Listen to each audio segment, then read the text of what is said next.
ಈಗ ನಮ್ಗೆ ಏನು ಆಗೋದು ಬೇಡ ಮೇಡಮ್. ಈಗ ನಿಮ್ಗೆ ಕಂಪ್ಲೇಂಟ್ ಕೊಟ್ಟು 3 ತಿಂಗಳಾಗಿದೆ ಅನ್ಸುತ್ತೆ ಅಲ್ಲ, ನೀವು ಸ್ಟಾರ್ಟ್ ಮಾಡಿದ್ರ? ನಿಮ್ಗೆ ರೈಲ್ವೆ ಸ್ಟೇಷನ್, ಈಗ ಸುಬ್ರಹ್ಮಣ್ಯ ರೈಲ್ವೆ ಸ್ಟೇಷನ್ ಸಮೀಪ ಇರುವಂತ ಕಸವನ್ನ ಶಿಫ್ಟ್ ಮಾಡಿ ನಿಮ್ಮ ಕಸ ತ್ಯಾಜ್ಯ ವಿಲೇವಾರಿ ಘಟಕದಲ್ಲಿ ಇಟ್ಕೊಳ್ಳಿ. ಅದರಿಂದ ನೀವೇನಾದ್ರೂ ಬಯೋಗ್ಯಾಸ್ಟಿಕ್ ಆದ್ರೂ ಇಂಪ್ರೂವ್ಮೆಂಟ್ ಮಾಡ್ಕೊಳ್ಳಿ, ಅಥವಾ ಒಂದು ಗೊಬ್ಬರ ಅದು ತಯಾರು ಮಾಡ್ಕೊಂಡು ನಿಮ್ಮದೇ ಗ್ರಾಮ ಪಂಚಾಯತಿಗೆ ಒಳಪಟ್ಟಿರುವಂತ ಕಾಡು ಪ್ರದೇಶಕ್ಕಾದ್ರೂ ಹಾಕೊಳ್ಳಿ, ಅಥವಾ ನಿಮ್ಮ ಮರಕ್ಕಾದ್ರೂ ಹಾಕೊಳ್ಳಿ. ನಾವು ಅದನ್ನ ಕೇಳ್ತಾ ಇಲ್ಲ.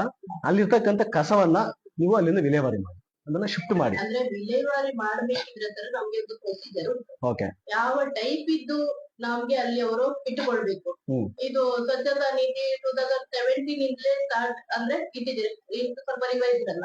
ಈಗ 26 ಅಲ್ಲಿ ಉಂಟು. ಆಗಾಗ ನಮ್ಗೆ ಸರ್ಕ್ಯುಲರ್ ಕೊಟ್ಟು ಯಾವ ರೀತಿ ತ್ಯಾಜ್ಯ ನಿರ್ವಹಣೆ ಮಾಡಬೇಕು ಅಂತ ಮಾಹಿತಿ ನಮ್ಗೆ ಇಲಾಖೆಯಿಂದ ಉಂಟು. ಸ್ವಯಂ ನಮ್ಮ ಮನೆಗಳಲ್ಲಿ ಮೊದಲು ಇರ್ಲಿಲ್ಲ, 1.5 ವರ್ಷ ನಮಗೆ ಅಡಿ ಸೈಡ್ ನಲ್ಲಿ ಇತ್ತು. ಅಂದ್ರೆ ಆಗ ಅಷ್ಟೊಂದು ಯಾವ ರೀತಿ ಅಂತ ಗೊತ್ತಿರ್ಲಿಲ್ಲ. ಅದನ್ನು ಬಂದು ಆಕ್ಚುಲಿ ನಾನೊಂದು 2.5 ವರ್ಷ ಇತ್ತು ಬಂದು. 2.5 ವರ್ಷದಿಂದ ಈಗ ಅದು ತಾಗ್ತಿಯಲ್ಲಿ ಉಂಟು, ಫೀಲ್ಡ್ಗೆಲ್ಲ ಹೋಗ್ತಾ ಉಂಟು. ಎಲ್ಲ ಮನೆಗಳನ್ನು ಕೂಡ ಕವರ್ ಮಾಡ್ತಾ ಇದ್ದಾರೆ. ಪ್ರತಿ ಮನೆಯವರಿಗೂ ನಾವು ಐಇಸಿ ಮಾಡ್ತಾ ಇದ್ದೇವೆ. ಅಂದ್ರೆ ನಾನೇ ಸ್ವತಃ ಹೋಗ್ತಾ ಇಲ್ಲ, ನಮ್ಮ ಟೀಮ್ ಹೋಗ್ತಾ ಇದ್ದಾರೆ. ಅವರು ಹಸಿ ಕಸ ಹೇಗೆ, ಒಣ ಕಸ ಹೇಗೆ, ಹಸಿ ಕಸವನ್ನು ಅವರದೇ ಜಾಗದಲ್ಲಿ ವ್ಯವಸ್ಥೆ ಮಾಡ್ತೀವಿ. ನಮ್ದು ಆಕ್ಚುಲಿ ಒಂದು 30 ಸೆಂಟ್ ಜಾಗ ಅದು ಸ್ಯಾಂಕ್ಷನ್ ಆಗಿತ್ತು 67 ನಂಬರ್. ಅದು ಅರಣ್ಯದ ಡೆವಲಪ್ಮೆಂಟ್ ಗೆ ಅಬ್ಜೆಕ್ಷನ್ ಆಗಿದೆ. ನಮ್ಗೆ ಸ್ವತಃ ಜಾಗ ಏನಿಲ್ಲ, ಮತ್ತೆ ಲಾಸ್ಟಿಗೆ ಏನಾದ್ರು ಮಾಡ್ಬೇಕಲ್ಲ. ಹಾಗೆ ನಮ್ಮ ನಿಧಿಯಿಂದಲೇ ನಾವಿಲ್ಲಿ ಶೆಡ್ ಮಾಡಿದ್ದೇವೆ, ಡ್ರೈ ವೇಸ್ಟ್ ಶೆಡ್. ಅದು 232 ಸ್ಕ್ವೇರ್ ಫೀಟ್ ಇದೆ. ಇಷ್ಟು ಸ್ಕ್ವೇರ್ ಫೀಟ್ ಅಲ್ಲಿ ನಾವು ಈ ಡ್ರೈ ವೇಸ್ಟ್ ಅನ್ನು ಏನ್ ಮಾಡ್ಬೇಕು, ಸ್ಟಾಕ್ ಮಾಡ್ಬೇಕಾಗ್ತದೆ. MRF ಘಟಕ ಇರೋದು ನಮ್ಗೆ ಕೆದಂಬಳ್ಳಿ, ನನ್ನದೇ ಗ್ರಾಮ. ನಾನು ಆಗಾಗ ಅಲ್ಲಿಗೆ ಭೇಟಿ ನೀಡ್ತಾ ಇರ್ತೇನೆ. ಅಂದ್ರೆ ನಮ್ಮಲ್ಲಿ ಎಲ್ಲ ಬಿಟ್ಟು ನಾವು ಎಷ್ಟು ಅಂದ್ರೆ ಎಲ್ಲವನ್ನು ನಾವು ಮ್ಯಾನೇಜ್ ಮಾಡ್ಕೊಳ್ಬೇಕು. ಅಲ್ಲಿ ಇಮಿಡಿಯೇಟ್ ಸಾಧನೆಗೋಸ್ಕರ ಯಾವುದು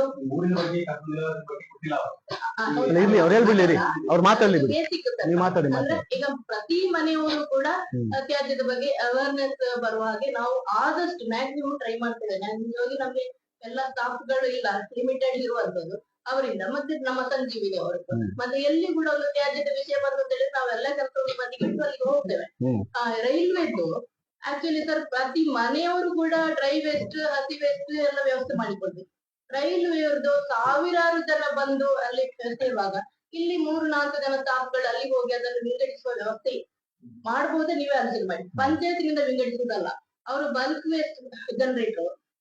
ಅಂದ್ರೆ ಅವರಿಗೆ ಒಂದು 40,000 ಹೆಚ್ಚು ಅವ್ರದ್ದು ಏನು ನೀರು ಬಳಕೆ ಆಗ್ಬಾರ್ದು, ಕೆಲವೆಲ್ಲ ಪ್ಯಾರಾಮೀಟರ್ಸ್ ಇದೆ.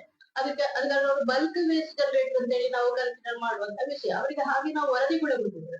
ಅಲ್ಲಿಗೆ ಕೂಡ ಹೆಡ್ ಇದ್ದಾರೆ, SMR ಇದ್ದಾರೆ. ಅಂದ್ರೆ ನಮ್ಮಲ್ಲಿ PDO ಹೇಗಿದ್ದಾರೆ ಅಲ್ಲಿ SMR ಕೂಡ ಇದ್ದಾರೆ. ಅವರವರ ವ್ಯಾಪ್ತಿದು ಅವರವರ ರೇಂಜ್ ಬಾಕಿ ಯಾವ ವಿಷಯವನ್ನು ಕೂಡ ಅಲ್ಲಿ ಮುಟ್ಟುವಾಗಿಲ್ಲ. ನಾವು ಅವರು ಕಸವನ್ನು ನಮ್ಗೆ ಯಾವ ರೀತಿ ಕೊಡ್ಬೇಕು ಅಂತ ನಾವು ಅವರಿಗೆ ಐಇಸಿ ಮಾಡಿದ್ದೇವೆ. ಅಲ್ಲಿಗೆ ಹೋಗಿದ್ದೇವೆ. ಪ್ರತಿ ನ್ಯಾಷನಲ್ ಆಚರಣೆಗಳೆಲ್ಲ ಬರ್ತಲ್ಲ, ರಾಷ್ಟ್ರೀಯ ದಿನಗಳು, ಅಲ್ಲಿಗೆ ನಮ್ಮ ಮಾಜಿ ಅಧ್ಯಕ್ಷರು ಅವರ ಟೀಮ್ ಇರುವಾಗೂ ಅಲ್ಲಿಗೆ ಹೋಗಿ ಸ್ವಲ್ಪ ನಾವೇ ಸ್ವತಃ ಹೇಗಿಕೊಂಡು ಹೀಗೆ ಇಡ್ಬೋದು, ಹೀಗೆ ಮಾಡ್ಬೋದು ಅಂತ ಹೇಳ್ತಿದ್ದೇವೆ. ಬೇರೆ ಇಟ್ಕೊಂಡೆ ಹೋಗುದು. ಮತ್ತೆ ಗಂಟೆಗಟ್ಟಲೆ ಅದು ಒಂದು ಗಂಟೆಯ ಅಂತ ನಮ್ಮ ಕಾರ್ಯಕ್ರಮ ಮಾಡ್ತೇವೆ. ಮತ್ತೆ ಅವರಿಗೆ ಹೇಳಿದ್ದೇವೆ ಕೂಡ, ಸರ್ ಹೀಗೆ ವ್ಯವಸ್ಥೆ ಮಾಡ್ಲಿಕ್ಕೆ ಅದನ್ನೆಲ್ಲ ಹಾಗೆ ಡ್ರೈ ವೇಸ್ಟ್ ಕೊಡಿ ನಮ್ಗೆ ಒಂದು ಕಡೆ, ಅದನ್ನ ನಾವು ಕೊಂಡು ಹೋಗ್ತೇವೆ. ಇವರು ಎಲ್ಲಾ ಮಿಕ್ಸ್ ಮಾಡಿ ಅಲ್ಲಿ ಇಟ್ರೆ ನಾವು ಇಲ್ಲಿ ತಂದು ನಾವು ಇದು ಕೂಡ ಕಚೇರಿ ಹತ್ತಿರ ಇಲ್ಲಿ ಅಂತೂ ತರುವಾಗಿಲ್ಲ. ಅಲ್ಲಿ ಅದು ದೊಡ್ಡ ಮಟ್ಟದಲ್ಲಿ ತ್ಯಾಜ್ಯ ಸಂಗ್ರಹ ಆಗುವ ಕಾರಣ ಅವರಲ್ಲೇ ವ್ಯವಸ್ಥೆ ಮಾಡಿದ್ರೆ ಅಲ್ಲೇ MRF ಗಾಡಿಯನ್ನು ನಾವು ಕಳಿಸಿಕೊಂಡು ಕೆದಂಬಾಡಿಯಿಂದ ಅಲ್ಲೇ ಟ್ರಾನ್ಸ್ಫರ್ ಮಾಡ್ತೇವೆ ಅಂತ ನಾವು ಅವರಿಗೆ ಹೇಳಿದ್ದೇವೆ. ಇಷ್ಟೆಲ್ಲ ಹೇಳಿದ್ರು ಕೂಡ ಇವತ್ತಿನ ತನಕ ನಿಮ್ಗೆ ಬೇಕಿದ್ರೆ ಈಗ ಓಪನ್ ಆಗಿಲ್ಲ, ನಿಮ್ಗೆ ವಾಯ್ಸ್ ನಾನು ಕೇಳಿಸ್ತೇನೆ. ನಿನ್ನೆ ಕೂಡ ಒಬ್ರು ಅಧಿಕಾರಿಗೆ ಕಾಲ್ ಮಾಡಿ ಹೇಳಿದ್ದಾರೆ, ಸರ್ ಇಶ್ಯೂ ಆಗ್ತಾ ಉಂಟು, ಇದು ನನ್ಗೆ ಕಂಪ್ಲೇಂಟ್ ಅಲ್ಲ, ನಂಗೆ ನಿಜವಾಗಿಯೂ ಸಜಿತ್ರು ಪಾಸಿಟಿವ್ ಆಗಿ ನಮ್ಗೆ ಸಪೋರ್ಟ್ ಆಗ್ತದೆ. ನಮ್ಮ ಲೆಟರ್ ಎಲ್ಲದಕ್ಕೂ ನನ್ಗೆ ಅವರ ಏನು ಮೇಲ್ ಬಂತು ಮೆಸೇಜ್ ಬಂತು ಪಾಸಿಟಿವ್ ತಗೊಳ್ತಾ ಇತ್ತು. ಮೊನ್ನೆ ಅವರು 4 ದಿವಸದಲ್ಲಿ ಗ್ರಾಮ ಪಂಚಾಯತ್ ವ್ಯಾಪ್ತಿಯಲ್ಲಿ ಸಂಗ್ರಹ ಒಂದು ದಿವಸ ರೈಲ್ವೆಯಿಂದ ಸಂಗ್ರಹ ಆಗ್ತದೆ ಅಂತ ಹೇಳಿದ್ರು. ನಂಗೆ ಅದು ತುಂಬಾ ಪಾಸಿಟಿವ್. ನಂಗೆ 1000 ಜನರ ನಂಗೆ ಸಪೋರ್ಟಿಂಗ್ ಡಾಕ್ಯುಮೆಂಟ್ ಬೇಡ, ನಂಗೆ ಸಜಿತ್ರ ಒಬ್ಬರ ಲೆಟರ್ ಅನ್ನು ಎನ್ಕ್ಲೋಸ್ ಮಾಡಿ ಕೊಟ್ಟಿದೆ. ನಂಗೆ ಒಬ್ರು ನಾಗರಿಕರ ಸಾಕ್ಷಿ ಇದ್ದಲ್ಲ, ಅಷ್ಟು ಸಾಕು. ಬಲ್ಕ್ ವೇಸ್ಟ್ ಜನರೇಟರ್ ಅಂತ ಹೇಳಿ ಹಾಕುವಾಗ ನನ್ಗೆ ಒಂದು ಭಯ ಇತ್ತು. ಯಾಕಂತ ಹೇಳಿದ್ರೆ ಬಲ್ಕ್ ವೇಸ್ಟ್ ಜನರೇಟರ್ ಹೌದಾ ಅಲ್ವಾ, ನಾನು ಹೋಗಿ ಟೇಪ್ ಇಟ್ಕೊಂಡು ಅಳತೆ ಮಾಡ್ಲಿಕ್ಕೆ ಆಗುದಿಲ್ಲ ರೈಲ್ವೆ ಏರಿಯಾವನ್ನು ಅಲ್ವಾ, ಅಲ್ಲಿ ಎಷ್ಟು ನೀರು ಮುಗೀತದೆ ಅಂತ ನಾನು ಅದಕ್ಕೆ ಮೀಟರ್ ಅಳವಡಿಸಿ ನೋಡ್ಲಿಕ್ಕೆ ಆಗೋದಿಲ್ಲ. ನಂತರ ಅಲ್ಲಿ 100 kg ಉತ್ಪತ್ತಿ ಆಗ್ತದೆ ಅಂತ ತೂಕ ಮಾಡ್ಲಿಕ್ಕೆ ಆಗುದಿಲ್ಲ. ಅದನ್ನು ಅಂತೂ ಸಾರ್ವಜನಿಕ ಒಂದು ಒಪಿನಿಯನ್ ಉಂಟು, ಅಲ್ಲಿ ವೇಸ್ಟ್ ತುಂಬಾ ಜನರೇಟ್ ಆಗ್ತದೆ ಅಂತ ಹೇಳ್ಕೊಂಡು. ಆದ ಕಾರಣ ಇದನ್ನು ಏನು ಅವರು ಕನ್ಸರ್ನ್ ಇದರಿಂದ ಡೈರೆಕ್ಷನ್ ಕೊಡ್ಲಿ ಅಂತ. ಅದಕ್ಕೆ ನಾನು DRM ಗೆ ಬರೆದಿದ್ದೇನೆ, ರಿಜಿಸ್ಟರ್ ಪೋಸ್ಟ್ ಮಾಡಿದ್ದೇನೆ, ಅಕ್ನಾಲಜ್ಮೆಂಟ್ ಕಾಯ್ತಾ ಇದ್ದೇನೆ. ಎಫ್ಐಆರ್ ಮಾಡಿ ಅಂತ ಹೇಳ್ತಾ ಇದ್ದಾರೆ.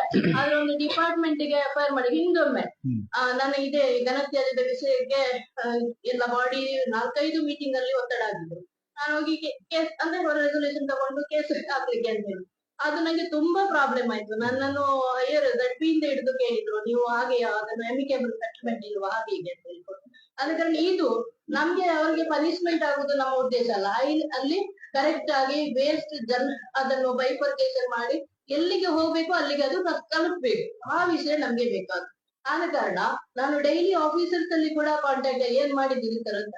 ನಾವು ಇಲ್ಲಿ ನಮ್ಮ ಈ ನಾಯಿ ಒಂದು ಡೆತ್ ಆದ್ರೆ ಅದನ್ನೊಂದು ಗುಂಡಿಗೆ ಹಾಕೋರು, ಮಣ್ಣಲ್ಲಿ ಹಾಕೋರು ಇದ್ದಾರಲ್ಲ, ಅವರನ್ನು ಕೂಡ ಒಮ್ಮೆ ಮಾತಾಡಿಸಿ ಅಲ್ಲಿಗೆ ಕಳಿಸಿಕೊಂಡು, ಅಣ್ಣ ಅಲ್ಲಿ ಒಮ್ಮೆ ಹೋಗಿ ಅಲ್ಲಿಗೆ ನನ್ನ ಹೆಲ್ಪ್ ಬೇಕಿದ್ರೆ ಬೈಫರ್ಕೇಶನ್ ಮಾಡುದು, ಜನ ಸಿಗುದಿಲ್ಲ ಹೇಳ್ತಾ ಇದ್ದಾರಲ್ಲ, ಹಾಗೆ ಅವರ 2 ವೀಲರ್ ತಗೊಂಡು ಕರ್ಕೊಂಡು ಹೋದದ್ದು ಉಂಟು. ಅಲ್ಲ, ಈಗ ಇಷ್ಟು ಸಮಸ್ಯೆನ ನಿಮ್ಮ ಇವ್ರಿಗೆ ಇವು ಕಳ್ಸಿಕೊಟ್ಟಿದ್ದಾರೆ, ಈ ಯೂಸರಿಗೆ ಹೇಳಿದ್ದೇವೆ. ಆ ಕಡೆಯಿಂದ ಸ್ಪಂದನೆ ಏನ್ ಬಂದಿದೆ?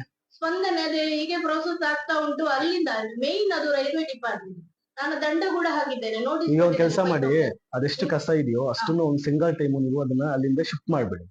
ನೆಕ್ಸ್ಟ್ ಗೆ ಅಲ್ಲ ಹೇಳ್ದೆ ಕೇಳಿಸ್ಕೊಳ್ಳಿ, ನೆಕ್ಸ್ಟ್ ಗೆ ಮಾಡದೆ ಶಿಫ್ಟ್ ಮಾಡುವಾಗಿಲ್ಲ ನಾವು. ಯಾಕಂದ್ರೆ ನಾನು ಶಿಫ್ಟ್ ಮಾಡಿ ಎಲ್ಲಿ ಹಾಕ್ಬೇಕು ಅಂತ ಹೇಳ್ತೀರಾ ಸರ್? ನಿಮ್ಮ ವಿಲೇವಾರಿಗೆ ಹಾಕೊಳ್ಳಿ, ಘಟಕ ಉಂಟಲ್ವಾ, ತ್ಯಾಜ್ಯ ವಿಲೇವಾರಿ ಘಟಕ, ನಿಮ್ಮ ಘಟಕ ಇಲ್ಲ ಸರ್. ನಮ್ಮಲ್ಲಿ ಡ್ರೈ ವೇಸ್ಟ್ ತಂದು ಹಾಕುವ ಘಟಕ ಮಾತ್ರ. ನಿಮ್ಮ ಘಟಕ ತ್ಯಾಜ್ಯ ಘಟಕ ನಿರ್ಮಾಣ ಮಾಡ್ಬೇಕು ಅಂತ ನಿಮ್ಗೆ ಆ ಸರ್ಕಾರ ಅನುದಾನ ಮಾಡ್ಲಿಲ್ವಾ, ಬಿಡುಗಡೆ ಮಾಡ್ಲಿಲ್ವಾ? ಏನು ಸ್ಯಾಂಕ್ಷನ್ ಆದನ್ನು ಅರಣ್ಯದವರು ಅಬ್ಜೆಕ್ಷನ್ ಕೊಟ್ಟಿದ್ದಾರೆ. ಈಗ ಏನ್ ಮಾಡ್ಬೋದು ನಾನು? ಅರಣ್ಯಕ್ಕೆ ಬೇಡ, ನಿಮ್ಮ ಗ್ರಾಮ ಪಂಚಾಯತ್ ಒಳಪಟ್ಟಿರೋ ಜಾಗದಲ್ಲೇ ಮಾಡಿ. ಎಲ್ಲೂ ಇಲ್ಲ ಗ್ರಾಮ ಪಂಚಾಯತ್. ಅಲ್ಲ, ನಿಮ್ದು ಗ್ರಾಮ ಪಂಚಾಯತಿ ಆಸ್ತಿ ಅಂತ ಹೇಳಿ ಒಂದಷ್ಟು ಇಲ್ವಾ? ಗ್ರಾಮ ಪಂಚಾಯತ್ ಆಸ್ತಿ ಇದು ಇಷ್ಟು ಮಾತ್ರ, ಬಾಕಿ ಬೇರೆ ಏನೂ ಇಲ್ಲ. ಬೇರೆ ಯಾರು ಇಲ್ಲ ಸರ್ ಗ್ರಾಮ ಪಂಚಾಯತ್. ಫಾರೆಸ್ಟ್ ಸರ್, ಇದು ರಿಸರ್ವ್ ಫಾರೆಸ್ಟ್ ಇರುವ ಏರಿಯಾ. ಇದು ಪೂರ್ತಿ ರಿಸರ್ವ್ ಫಾರೆಸ್ಟ್ ಏರಿಯಾ. ಪೂರ್ತಿ ಅಲ್ಲ, ಮನೆಗಳಿವೆ. ನಂತರ IST ಅಲ್ಲಿ ರಿಸರ್ವ್ ಫಾರೆಸ್ಟ್. ನಮ್ಗೆ ಸ್ಯಾಂಕ್ಷನ್ ಆದ ಜಾಗಗಳಿಲ್ಲ. ಎಷ್ಟೋ ಸಲ ನಾವು ಪ್ರಪೋಸಲ್ ಕೊಟ್ಟಿದ್ದೇವೆ. ಆಯ್ತು, ಈಗ ನಮ್ಗೆ ತ್ಯಾಜ್ಯ ವಿಲೇವಾರಿ ಘಟಕ ಬೇಕು ಅಂತೇಳಿ ಯುಒಗೆ ನೀವು ಮಾಹಿತಿ ಕೊಡೋದು, ಅಥವಾ CO ಗೆ ಮಾಹಿತಿ ಕೊಡೋದು, ಅಥವಾ ಗ್ರಾಮ ಪಂಚಾಯತ್ ಸಂಬಂಧಪಟ್ಟ ಮಿನಿಸ್ಟರ್ಗೆ ಮಾಹಿತಿ ಕೊಡೋದು. ಲೆಟರ್ಸ್ ಉಂಟು ಸರ್, ಅದನ್ನ ನಿನ್ನೆ ಕೂಡ ನಮ್ಮಲ್ಲಿ ವರದಿ ಕೇಳಿದ್ರು. ನಿನ್ನೆ ಕೂಡ ತಗೊಳ್ಬಹುದು, ಅದೊಂದು ಕಾಪಿ ಕೊಡಿ. ಅವರಿಗೆ ಕೊಟ್ಟಿದ್ದೇವೆ. ಅದೇ ಇದೆ. ಈಗ ಏನ್ ಸರ್, ಆ ಕಸವನ್ನು ಸರ್ ಅವರು ಬೈಫರ್ಕೇಶನ್ ಮಾಡಿ ಕೊಡ್ಬೇಕು. ಅಲ್ಲಿ ಅವರಿಗೆ ಸಗ್ರಿಗೇಟ್ ಮಾಡಿ ಅವ್ರಿಗೆ ನೀವು ಹೇಳಿದ್ದೀರಾ, ಮಾಹಿತಿ ಕೊಟ್ಟಿದ್ದಾರೆ? ಮಾಹಿತಿ ರೈಟಿಂಗ್ಸ್ ಅನ್ನು ಕೊಟ್ಟಿದ್ದೇವೆ ಸರ್. ಅವ್ರೇನ್ ಹೇಳ್ತಿದ್ದಾರೆ? ಕೊಟ್ಟಿದ್ದೇವೆ. ಅದು ನಮ್ಮ ಕೈಯಿಂದ ಆಗುವ ಕೆಲಸ ಅಲ್ಲ. ನಮ್ಗೆ ಹೈಯರ್ ನಮ್ಗೆ ವ್ಯವಸ್ಥೆ ಮಾಡ್ಬೇಕು. ನಮ್ಗೆ ಸಿಬ್ಬಂದಿಗಳ ಕೊರತೆ ಇದೆ. ಅದೇ ಅದು ಅವರ ಸೆಕ್ಷನ್ ಗೆ ಅವರು ಕೇಳಿಕೊಳ್ಬೇಕು ಸರ್. ನಮ್ಗೆ ಅದರ ಮಾಹಿತಿ ಇರಬೇಕು. ಈಗ ನಿಮ್ಮ ಪಂಚಾಯತಿಯಲ್ಲಿ ಸ್ಟಾಫ್ ಇಲ್ವಾ? ಅದನ್ನ ಕಸ ವಿಲೇವಾರಿ ಮಾಡ್ಲಿಕ್ಕೆ ಅಂತ ಹೇಳಿ ನಿಮ್ಮ ಪಂಚಾಯತಿ ಕಡೆಯಿಂದ ಮಹಿಳಾ ಸ್ಟಾಫ್ ಆಯ್ಕೆ ಮಾಡ್ಕೋಬೇಕು ಅಂತ ಸರ್ಕ್ಯುಲೇಷನ್ ಉಂಟು. ಕಸ ವಿಲೇವಾರಿ ಯಾವ ರೀತಿ ಈಗ ಅಂತ ಹೇಳಿದ್ರೆ ಸರ್, ಅದೇ ಹಸಿ ಕಸ ಒಣ ಕಸ ಅಂತ ಗೊತ್ತಿದೆ. ಹಸಿ ಕಸವನ್ನು ಅವರವರೇ ವ್ಯವಸ್ಥೆ ಮಾಡಿಕೊಳ್ಬೇಕು. ಒಣ ಕಸವನ್ನು ಅವರು ಅಲ್ಲಿ ರೆಡಿ ಮಾಡಿದ್ರೆ ನಮ್ಮ ಟ್ರಿಪ್ ಇರ್ತದಲ್ಲ, ನಮ್ಗೆ ಅವರಿಗೆ ರೂಟ್ ಮ್ಯಾಪ್, ಆ ರೂಟ್ ಮ್ಯಾಪ್ ಅಲ್ಲಿ ಹೋಗಿ ಅವರು ಸೆಲೆಕ್ಷನ್ ಮಾಡ್ಬೇಕು ಸರ್. ಸೆಲೆಕ್ಷನ್ ಮಾಡಿ ತರ್ತಾ ಇದ್ದಾರೆ. ಮತ್ತೆ ಪ್ರತಿ ಮನೆಯವರು ಕೂಡ ಫೀಸ್ ಕೊಡ್ಬೇಕಾಗುತ್ತೆ. 30 rupees ಈಗ ತಗೊಳ್ತಾ ಇದ್ದಾರೆ. 50 ಎಲ್ಲ ತಗೊಳ್ಳಿ ಅಂತ ಹೇಳಿದ್ರು. ನಾವು ಎಲ್ಲಾ ಮನೆಗಳು ಕವರ್ ಆಗುವಾಗ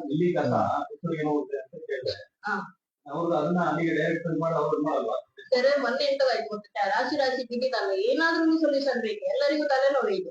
ಯಾಕಂತ ಹೇಳಿದ್ರೆ ಅವರಿಗೆ ಅದು ಯಾವ್ರಿಗೆ ತಗೊಂಡಿದ್ದಾರೆ ಗೊತ್ತಿಲ್ಲ. ಅದು ನಮ್ಮದಲ್ಲ, ನಾವಲ್ಲ, ಈ ಟೈಪ್. ಪಬ್ಲಿಕ್ಸಿಗೂ ನನ್ನ ಅಂದಾಜು ಪಬ್ಲಿಕ್ಸಿಗೂ ಸ್ವಲ್ಪ ಅವರು ಮಾಹಿತಿ ಕೊಡ್ತಾರೆ. ಪಂಚಾಯತ್ನವರು ಕೊಂಡೋಗ್ಲಿಲ್ಲ. ನಾವು ಪಂಚಾಯತ್ನವರು ಕೊಂಡೋಗ್ಬೇಕಿದ್ರೆ ಯಾವ ರೀತಿ ಇರ್ಬೇಕು ಅಂತ ಒಂದು ಡೈರೆಕ್ಷನ್ ಕೊಟ್ಟಿದ್ದೇವೆ. ನಾವಲ್ಲಿ ಹುಳ ತುಂಬಿದ್ದನ್ನು ಇಲ್ಲಿ ತಂದು ಆಫೀಸಲ್ಲಿ ಅದರ ಹತ್ತಿರವೇ ಲೈಬ್ರರಿ ಉಂಟು, ಒಂದು ಸಾರ್ವಜನಿಕ ಕಚೇರಿ ಹರಿತಾ ಇದೆ, ಹುಳ ಆಗಿದೆ ಸರ್. ಏನು ಇರ್ಲಿ, ಅದನ್ನ ಹೇಳ್ಬಾರ್ದು. ನಮ್ಮ ಗಾಡಿಯವರು ಮೊನ್ನೆ ಏನ್ ಮಾಡಿದ್ರು, ಸ್ವಚ್ಛತೆ ಬೇಕು, ಅದಕ್ಕೆ ಹೇಳ್ತೀರ. ಸ್ವಚ್ಛತೆ ಮಾಡ್ಬೇಕು. ಯಾರು ಈಗ ಆಗಲ್ಲ ಮೇಡಮ್, ಒಂದ್ ಸೆಕೆಂಡ್ ಮಾತಾಡಿ. ಹೇಳಿದ್ರೆ ನಾನು ಇಲ್ಲಿಗೆ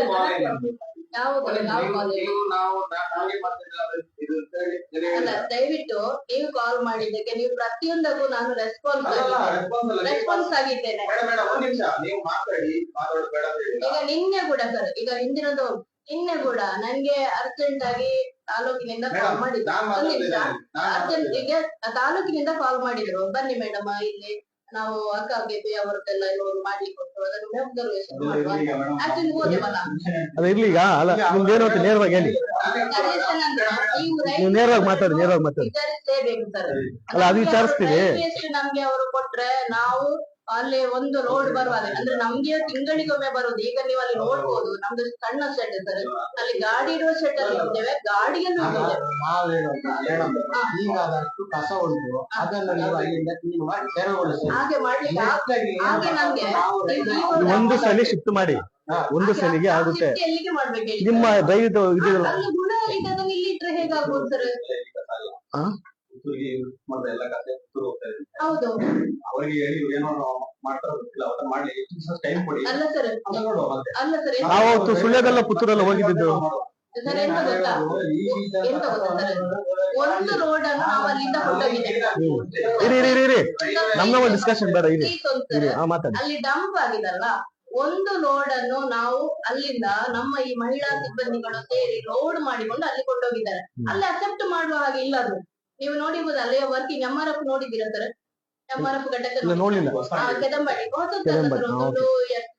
ಆಗ್ತಾ ಉಂಟು ಮೆಟೀರಿಯಲ್ ರಿಕವರಿ ಫೆಸಿಲಿಟಿ. ಅಲ್ಲಿಗೆ ನಾವು ಕೊಂಡೋದ ಅಲ್ಲಿ ರಿಯೂಸ್ ಏನಾದ್ರು ಆಗ್ಬೇಕಲ್ಲ ಸರ್, ಅಲ್ಲಿ ಆಗ್ಬೇಕಿಲ್ಲ ಅವರಿಗೂ ಸಮಸ್ಯೆ ಅಲ್ಲ. ಅಲ್ಲಿ 3 ತಾಲೂಕಿನಿಂದ ಅಲ್ಲಿ ಕಸ ಹೋಗ್ತಾ ಉಂಟು, ಡ್ರೈ ವೇಸ್ಟ್ ಹೋಗ್ತಾ ಉಂಟು. ಇದನ್ನು ನಾವು ಹುಳ ತುಂಬಿದನ್ನ ಅಲ್ಲಿ ಹೋಗಿ ಡಂಪ್ ಮಾಡಿದ್ರೆ ಅಲ್ಲಿ ಪ್ರಾಬ್ಲಮ್. ಮತ್ತೆ ಈಗ ರೈಲ್ವೆ ಸ್ಟೇಷನ್ ಇವರು SRM ಮನೆಯಲ್ಲಿದೆ, ಅವ್ರ ಮನೆಯಲ್ಲಿದೆ, ಅವ್ರ ಮನೆಯಲ್ಲಿದೆ. ಇರಿ ಅವ್ರ ಮನೆಯಲ್ಲಿದೆ ಮೇಡಮ್. ಒಂದ್ ಕೆಲಸ ಮಾಡಿ, ಈಗ ನಾವೇ ಒಂದು ಟಿಪ್ಪರ್ ಲಾರಿ ಮಾಡ್ಕೊಳ್ಳೋಣ, JCB ಕರ್ಕೊಂಡೋಗಿ ಅಷ್ಟು ಶಿಫ್ಟ್ ಮಾಡ್ಕೊಂಡು ಹೋಗಿ SRM ಮನೆ ಮುಂದೆ ಸುರಿಯೋಣ, ಇಲ್ಲ ಪಂಚಾಯತ್ ಇವ್ರ ಮನೆ ಮುಂದೆ ಸುರಿಯೋಣ, ಇಲ್ಲ ಪಂಚಾಯತ್ ಕಚೇರಿ ಮುಂದೆ ಸುರಿಯೋಣ. ಅವಾಗ ಏನ್ ಮಾಡ್ಕೊಂತ, ಅಲ್ಲ ನೀವೇ ಮಾಡ್ಕೊಂಡಾಗ ಏನ್ ಮಾಡ್ಕೊಂತೀರ ಅದನ್ನ?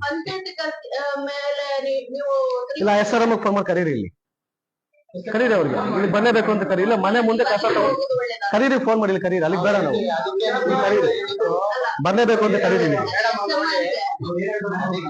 ಅದಕ್ಕೆ ನಾವು ಹೇಳಿದ್ದು ನೀವು ಕಾಲ್ ಮಾಡಿ ಮೇಡಮ್, ಪಂಚಾಯತಿ ಕಡೆಯಿಂದ ಕಾಲ್ ಅಂತ ನೀವು ಕಾಲ್ ಮಾಡಿ ಮಾತಾಡಿ, ಕರೀರಿ, ಪರವಾಗಿಲ್ಲ, ಕಾಲ್ ಮಾಡಿ.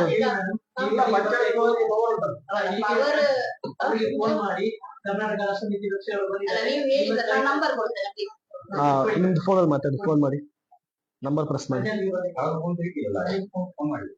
ಅಲ್ಲಿ ಇಲ್ವಾ ಈಗ ಅಲ್ಲಿ SRM? ಅವರು 6 ಗಂಟೆಗೆ ಡ್ಯೂಟಿ ಬರ್ಬೇಕು. ಅವ್ರು ಏನ್ ಮಾಡ್ತಾರೆ ಅಂದ್ರೆ 24 hours ಅಲ್ಲಿ ಇರ್ಬೇಕು, 12 hours ಡ್ಯೂಟಿ ಇರೋದು. ಬೆಳಿಗ್ಗೆ 6 ಗಂಟೆ ಬರ್ಬೇಕು. ಪ್ಯಾಸೆಂಜರ್ಸ್ ಕಂಪ್ಲೇಂಟ್ ಏನಿತ್ತು ಇವ್ರೇನ್ ಮಾಡ್ತಾರೆ, 6 ಗಂಟೆ ಮಧ್ಯಾಹ್ನ ಟ್ರೈನ್ ಬರುತ್ತೆ, ಅದಕ್ಕೆ ಬರ್ತಾರೆ, ಅದರಲ್ಲಿ ಎಲ್ಲಿ ಅವ್ರ SRM? ಅವರು ಹಿಂದೆ ಅವರು ತುತ್ತೂರಲ್ಲಿ ಕ್ವಾರ್ಟರ್ಸ್, ಅಲ್ಲಿ ಕ್ವಾರ್ಟರ್ಸ್ ಅಲ್ಲಿ ಇರ್ತಾರೆ. ಅದನ್ನೇ ಆ ಸಮಸ್ಯೆ ಬೇಡ ಅಂತ ಹೇಳಿ ನಾನು ಈಗ ಹೇಳುವಂತದ್ದು, ಅಲ್ಲಿ ಇದ್ದದ ಕಸವನ್ನು ನೀವು ಈಗ ತೆಗೀರಿ. ನಾವು ಎಲ್ಲಿಗೆ ಅದನ್ನ ಅಲ್ಲ, ಈಗ ಕಸ ಶಿಫ್ಟ್ ಮಾಡ್ಲಿಕ್ಕೆ ಏನು ತೊಂದ್ರೆ ಏನು ನಿಮ್ಗೆ? ಇದು ಫೋನ್ ಮಾಡಿ. ಅದಕ್ಕೊಂದು ಕ್ಲಾರಿಫಿಕೇಶನ್ ಫಸ್ಟಿಗೆ ನಾನೇನು ನಂಬರ್ ಹೇಳಿ, ನೀವು ನನ್ನ ಮೇಲೆ ಅಪವಾದ ಹೇಳಿದ್ರಿ, ಟಾರ್ಗೆಟ್ ಮಾಡ್ತಾ ಇದ್ದಾರೆ. ನಂಬರ್ ಹೇಳಿ. ಅದೇ ಮಾತಾಡ್ತಿಲ್ಲ ಮೇಡಮ್, ಅಲ್ಲ ನಾನು ಅವ್ರು ಹಾಗೆ ಹೇಳಿದ್ರು, ಟಾರ್ಗೆಟ್ ಮಾಡ್ತಾ ಇದ್ದಾರೆ ಅಂತ ಹೇಳಿದ್ರೆ ಅವರು ಪಬ್ಲಿಕ್ ಸರ್ವೆಂಟ್ ಅವರು. ಹೌದಾ, ನಾವು ಮತ್ತೆ ಅವರೇ ಕೇಳಬೇಕಾಗ್ತದೆ. ನಾವು ಯಾರಿಗೆ ನೀವು ಅವರಲ್ಲಿ ಕೇಳಬಹುದು, ಅದು ಅವ್ರ ಆನ್ಸರ್ ಅವ್ರು ಕೊಡ್ಬೇಕು. ನಿಮ್ಮದ್ರಲ್ಲೇ ಫೋನ್ ಮಾಡ್ಕೊಡಿ. ಅದೇ ಅಲ್ಲಿ ಬರಲಿ, ಈ ರೈಲ್ವೆ ಇಲಾಖೆ ಅದು ನಮಗೆ ಸಂಬಂಧ ಪಡಲ್ಲ, ಅಲ್ಲಿ ಮತ್ತೆ ಅದಕ್ಕೆ ಅಲ್ಲ ಮೇಡಮ್, ಒಂದು ಗ್ರಾಮ ಪಂಚಾಯತಿಗೆ ಹಾಸ್ಪಿಟಲ್ ಇರುತ್ತೆ, ರಸ್ತೆ ಇರುತ್ತೆ, ಮನೆ ಇರುತ್ತೆ, ಕಾರ್ಖಾನೆ ಇರುತ್ತೆ, ಈ ತರ ಬೇರೆ ಬೇರೆ ತರಕ್ಕೆ ಇರುತ್ತೆ. ಅಲ್ಲ ನೋಡಿ, ಇಲ್ಲಿ ಅದಿಲ್ಲ, ನಮ್ಗೆ ಸಂಬಂಧ ಅಲ್ಲ, ನಮಗೆ ಇರಿ, ನಮಗೆ ಅದು ಸಂಬಂಧ ಅಲ್ಲ. ನಾವು ನಿಮ್ಮ ಅವ್ರ ಮಧ್ಯದಲ್ಲಿ ಮಧ್ಯವರ್ತಿ ಮಾಡ್ಲಿಕ್ಕೆ ಬಂದದ್ದಲ್ಲ.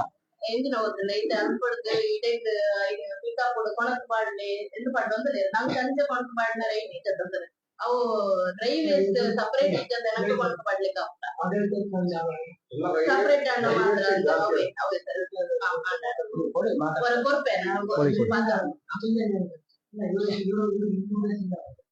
ಕಟ್ಟಾಯ್ತು ಕಾಲು. ನಂಬರ್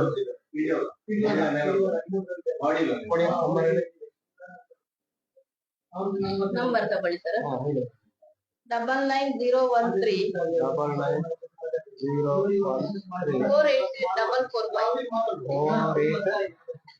ನಾನು MP ಸರ್ ಅವರ ಆಫೀಸಿಗೆ 48 ಆದ್ಮೇಲೆ 48 ಆದ್ಮೇಲೆ 55 99013484445. ನಮ್ಗೆ ಅಂದ್ರೆ ನಮ್ಮ ಯಾರಾದ್ರೂ ತಂದು ಇಲ್ಲಿ ಅಂಗಳದಲ್ಲಿ ಹಾಕಿ ಹೇಳಿದ್ರೆ ನಾವು ತಂದು ಹಾಕ್ಬೋದು ಅಲ್ವಾ?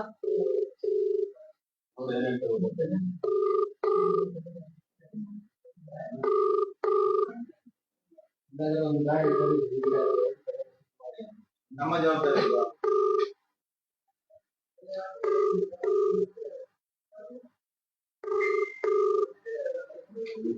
ಕಂಪ್ಲೇಂಟ್ ಕೊಡುವಂತ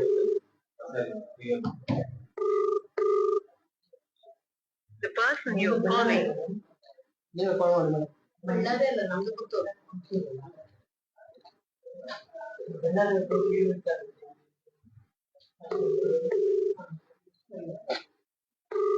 ಇದಮ್ಮಾಡಿ ನೀವೆಲ್ಲಿ ಹೋಗ್ತಾರೆ?